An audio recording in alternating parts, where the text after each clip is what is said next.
In today's video, I'm going to teach you how to change download folder in Telegram Desktop.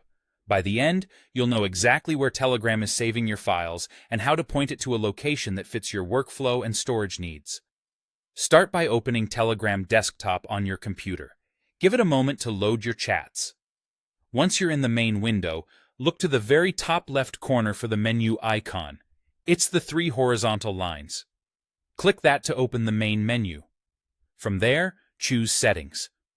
This is where Telegram keeps all the controls that affect how the app behaves on your device.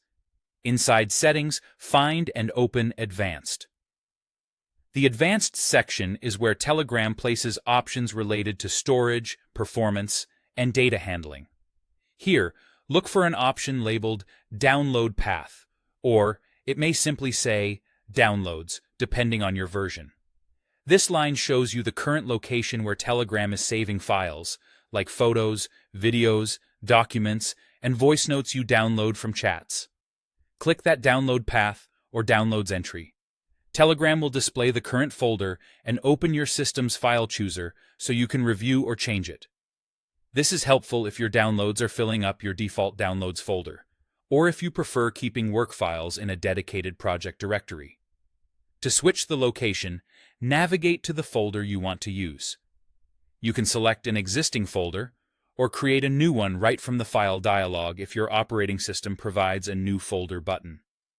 Pick a name that's easy to recognize, such as Telegram Downloads, and place it somewhere you can reach quickly, like within Documents or a specific drive with plenty of free space. When you've chosen the folder, confirm your selection. Telegram will immediately start using that new path for future downloads. Keep in mind that this change only affects files you save from this point forward. Anything you downloaded previously stays in your old folder unless you manually move those files yourself. Also, the setting applies only to Telegram Desktop on this computer. If you use Telegram on another computer or on mobile, those devices have their own download locations. A few quick tips before we wrap up. Choose a folder on a drive that's always available, especially if you're considering an external or network drive. If that drive is disconnected, your downloads may not save where you expect. And if you ever want to change the location again, just return to the same advanced section and update the download path.